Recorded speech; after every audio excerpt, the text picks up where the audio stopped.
Olá pessoal, tudo bem? Eu sou Luciana Garcia, neuropsicóloga, e o assunto de hoje é a rotina. O quanto a rotina ajuda não só nós adultos a darmos conta de tudo que a gente tem que fazer, né? A gente vê tanta gente falando hoje em relação à produtividade, o quanto que nessa vida corrida a rotina ajuda a gente a manter a disciplina e a cumprir todos os nossos objetivos do dia, da semana, do mês. Mas a gente vai falar do quanto essa rotina é extremamente importante para o desenvolvimento infantil. Então a gente tem que pensar que a criança ela não nasce com o cérebro pronto e todas as conexões neuronais que ela vai fazer dependem muito das experiências que a gente vai proporcionar para ela enquanto adultos cuidadores. E aí, a criança pequena, para conhecer o mundo, para fazer essas conexões, ela precisa explorar o mundo. Ela precisa conhecer o mundo com as mãozinhas dela, pegar, conhecer, fazer as coisas que ela acha que ela tem que fazer. A criança é muito curiosa. E aí, a gente precisa, para ajudar essa criança a adquirir segurança, autonomia, autoconfiança, preparar esse ambiente, não só o ambiente, como nós adultos também. Então, quando a gente fala de rotina, a gente está falando na organização desse ambiente, que é extremamente importante para o desenvolvimento da criança, além da previsibilidade que a gente dá para ela. Se a criança sabe o que vem depois, fica muito mais fácil dela atuar no mundo, ela se sente muito mais segura. Então, quando a gente fala da rotina, a gente tem que pensar na rotina em três aspectos.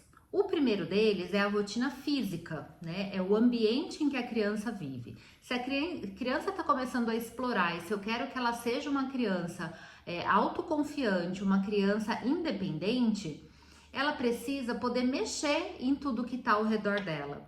E essas coisas precisam estar extremamente organizadas. Então a criança tem que saber que se ela tiver vontade de beber água, se ela tiver vontade de brincar com um brinquedo, aonde essas coisas estão? Por isso é extremamente importante que a gente guarde essas coisas sempre no mesmo lugar.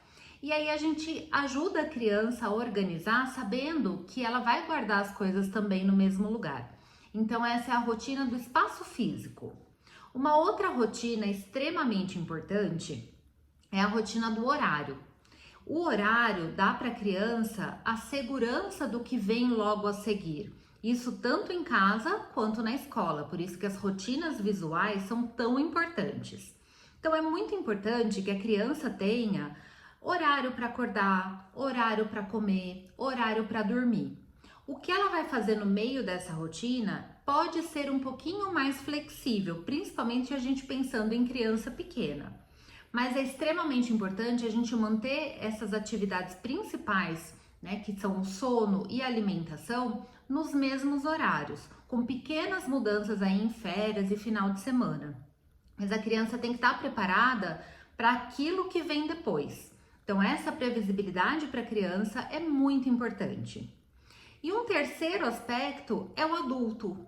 A criança precisa se sentir segura, sabendo que a resposta que aquele adulto vai dar para aquilo que ela está fazendo, para o comportamento dela, é sempre a mesma, é coerente, é concisa. Então, quando a gente fala para a criança que aquilo não pode nenhum dia, né? A gente não pode mudar de ideia de acordo com o humor que a gente está naquele momento. Isso gera muita insegurança. Ah, mas o meu filho, ele não escuta, ele repete sempre a mesma coisa e tal. Porque faz parte do desenvolvimento da criança. A criança repete, a criança testa, porque ela está se desenvolvendo e ela quer saber se ela pode confiar naquilo que você está dizendo. Então, não é não, sim é sim. Em muitas situações, a gente pode dar escolha para a criança. Tem coisas que ela não pode escolher, se ela quer comer ou não, se ela quer escovar o dente ou não. Mas outras coisas a gente pode dar uma escolha para a criança. Por exemplo, a gente vai agora para casa da vovó para almoçar. Você prefere ir com esta roupa ou com essa roupa? Então, quando a gente tem esses três aspectos organizados na rotina da criança, ela tem um espaço ali para poder atuar no mundo e aí ela se sente muito mais segura e vai desenvolvendo a autoconfiança dela, vai desenvolvendo a segurança. E ela se torna uma criança, então, muito mais independente. Ah, mas uma rotina, assim, muito fixa, não pode dar uma engessada e tornar as coisas muito mais mecânicas? Podem. Por isso que a gente fala que o meio da rotina, né, tirando o horário de dormir e o horário de comer, a gente pode flexibilizar um pouco, desde que a gente conte antes para a criança, para ela saber o que espera. Então, se a gente fala para a criança, olha, a gente vai na casa da vovó, o que ela está esperando? Que a gente saia de casa e vá até a casa da vovó.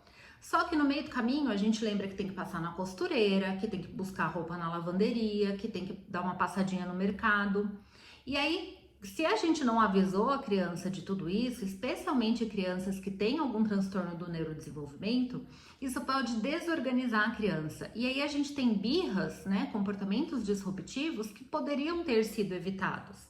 Então a gente pode sim flexibilizar a rotina da criança em alguns momentos. E uma coisa muito importante para não tornar essa rotina assim tão mecanizada é que as coisas precisam fazer sentido para a criança. Quando a criança entende o porquê ela está fazendo aquilo, ela passa a colaborar muito mais.